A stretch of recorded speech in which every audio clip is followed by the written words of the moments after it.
बड़े बड़े ग्रुप्स तो अगर हम बात करें वो 10 के करीब हैं, लेकिन ये छोटे मोटे मिला के काफ़ी सारे हैं। कुर्दिश जो हैं वो बिल्कुल अलग है, उनमें से वो ना इनके खिलाफ है ना हक में, लेकिन वो ऑटोनॉमी मांगते हैं।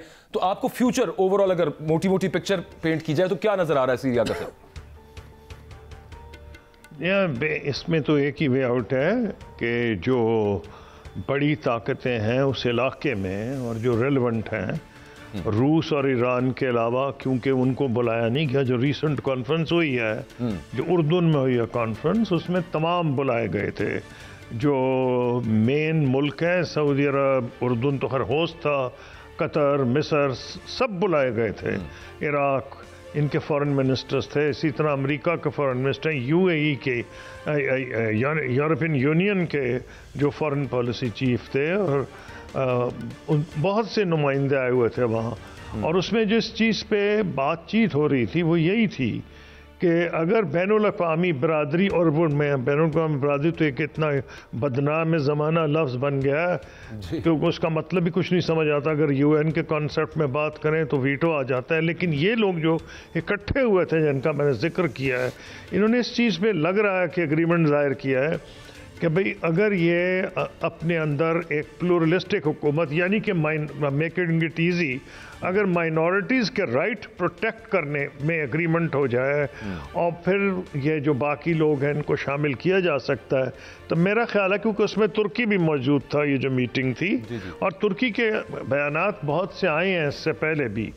ये ठीक है कि इस वक्त बहुत कॉन्फ्लिक्ट इसमें है कि अमेरिका कुर्दों को बैक कर रहा है, और वो कुर्द जो हैं वो तुर्की के बॉर्डर पे हैं, और कुर्दिस्तान वर्कर्स पार्टी को तुर्की समझता है उसके तुर्की की नेशनल इंटेग्रिटी के ख़िलाफ़ हैं, और उनको जो ये पार्टी है इसको समझता है उनकी एक शाख है। एनीवे उनके बहुत से जो ग्रुप्स जो तुर्की के बैक्ड हैं, उन्होंने सीरियन नेशनल लिबरेशन आर्मी, जो भी उसका नाम दिया है, उन्होंने बहुत से ऐसे इलाके जिसमें कुर्दों ने कब्ज़ा किया हुआ था, मंजीब वगैरह से, उनको बाहर निकाल दिया है। अहमियत यह है कि इस इलाके में शाम के बहुत सी ऑयल वेल्स हैं जो कि अमेरिका इस्तेमाल करता है उनकी दौलत अपने फौजियों को जो वहाँ रखा हुआ है उसके लिए। तो अब अगर बैनुल-अक़वामी बरादरी छोड़े ये कि जो अंदरूनी क्या बात होगी, अंदरूनी तो यह है कि जो सबसे डोमिनेंट ग्रुप है वो इस वक्त हयात तहरीर अल शाम, जो कि पहले ऑफ कोर्स जब वो मेंबर्स थे अल-कायदा के समझे जाते थे, तो उनका बहुत नाम आता था अखबारों में, ये हुज्जत अल नुसरा जो भी उनका नाम था। और उस वक्त जो उनके लीडर हैं वो मोहम्मद अल शौलानी के नाम से, जौलानी, और जौलान वो इलाका है जिसको जो अंग्रेज़ी में गोलान कहा जाता है, जिस पे इजराइल ने कब्ज़ा किया है, जो हम बात कर रहे थे। वो खुद एक इंडिकेशन थी कि ये साहब इंडिकेट कर रहे हैं कि ये इजराइल के ऑक्यूपेशन के बिल्कुल ख़िलाफ़ है। इन्होंने तो नाम में भी कर लिया था, शायद ओरिजिनली इनका फैमिली भी वहीं से आता है। अब सवाल यह है कि इन्होंने पिछले 7-8 साल में अपने आप को रिफॉर्म किया है। शायद इन्होंने इराक का हशर देखा है, फिर उसके अलावा इन्होंने अभी देखा है कि जो यहाँ हशर हो गया है फ़लस्तीन के इलाके में हमास का, गाजा में, मैं कसूरी साहब अगर रिकंस्ट्रक्शन है शाम की, और शाम की रिकंस्ट्रक्शन पॉसिबल नहीं होगी without the cooperation of all the main actors in the area.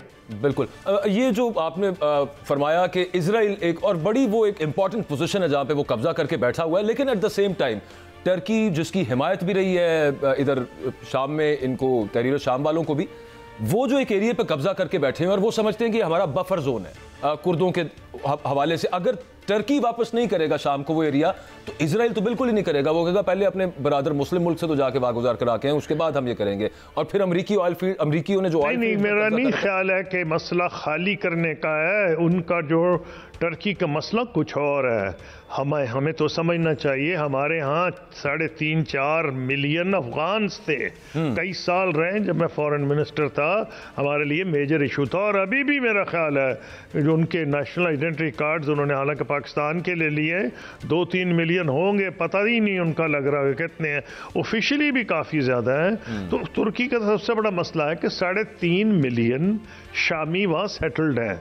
It's not a question of buffer zone, वो चाहता ही है वापस जाए, इसमें कौन सी हैरानी की बात है। और वो खुद बाहर वापस जाना चाहते हैं, उर्दून में जो बेस्ड है वो भी वापस जाना चाहते हैं, लबनान में जो बेस्ड है वो भी वापस जाना चाहते हैं, शाह और जो तुर्की में बेस्ड है वो भी वापस जाना चाहते हैं। उसकी वजह है कि रेफ्यूजीज को अपनी मर्जी से, खुशी से नहीं बनते, निकाले गए हैं। और तो और अमेरिका और यूरोप में जो शामी हैं, जिस तरह वो खुशी मना रहे हैं, उससे लग रहा है कि अगर स्टेबिलिटी शाम में आई और शाम की जो डायस्पोरा है ओवरसीज, वो बहुत कामयाब लोग हैं, वो अपनी स्किल्स भी लाएंगे और अपना कैपिटल भी लाएंगे। तो असली बात यह है, क्या इस इलाके में अमन होगा या नहीं।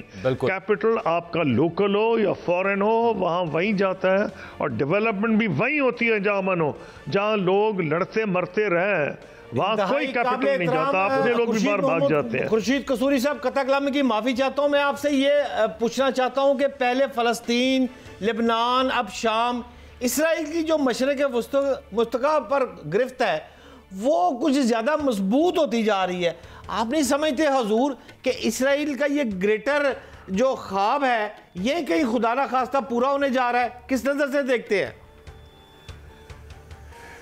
देखिए, इजराइल का जो ख्वाब, तो आपने सही कहा, बड़ी देर से है, ये कोई नई बात नहीं है। उनके अंदर जो ज़ायनिस्ट हैं वो तो उनमें से कई ऐसे पागल हैं, वो समझते हैं दमिश्क भी जो है ग्रेटर इजराइल के हिस्से में आता है, लेकिन ये उनका समझना और बात है, इस इलाके के हालात और हैं। आपने जो निशानदेही की है वो ठीक है, और उसमें जो स्ट्रीट का सेंटिमेंट है जो आप रिफ्लेक्ट कर रहे हैं, जो मैं भी समझता हूँ, चाहे वो काहिरा की स्ट्रीट हो, लाहौर की हो, कराची की हो, या दमिश्क की, या कहीं भी इस्लामी मुल्क में, आप सऊदी अरब में चले जाए, कहीं एक होती है गवर्नमेंट, एक होती है स्ट्रीट सेंटिमेंट एक होता है, लेकिन बदनसीबी से देखा गया है कि फैसले करती हैं हुकूमतों के होते हैं वाइटल नेशनल इंटरेस्ट, वो अपने कौमी मफाद में करती हैं, कोई रेफरेंडम नहीं कराया करती कि क्या चीज़ अच्छी है या बुरी है।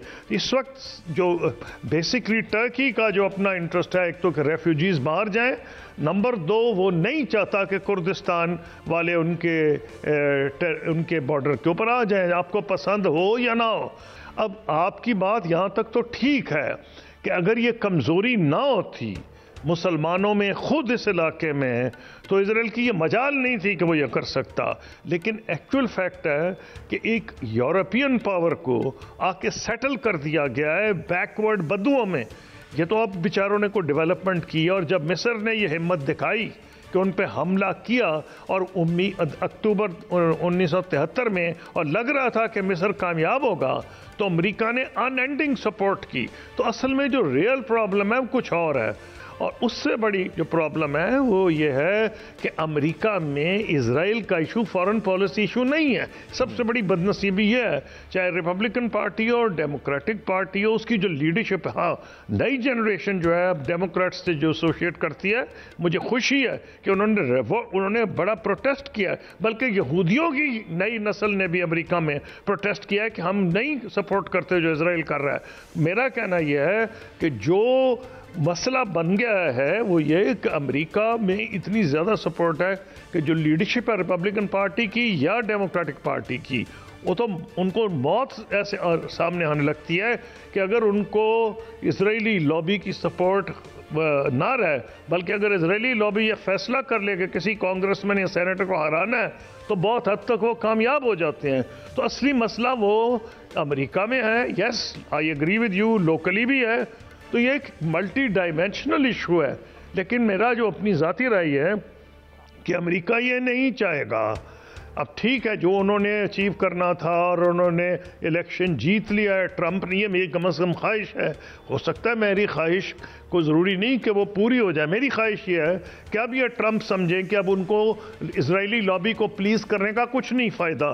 पहले जो वो कर रहे थे, इजरायली लॉबी के अलावा टर्म लड़नी थी, अब उनकी टर्म खत्म हो गई है, अब वो अगली दफ़ा इलेक्शन नहीं लड़ सकते। लेकिन उम्मीद ये करनी चाहिए कि इवन हैंडेड होंगे। और इस हद तक मैं अर्ज क्या कर रहा था, पूछना आपसे चाह रहा था, अमेरिका में जो इवेंजेलिकल्स हैं जो चाहते हैं कि एक ग्रेटर इजराइल हो और एक आर्मागेडन हो, और वो कुल वोटर काउंट का 34% है, और वो सफेद फार्म है, वो डेमोक्रेट्स को भी वोट करते हैं, वो रिपब्लिकन्स को भी वोट करते हैं।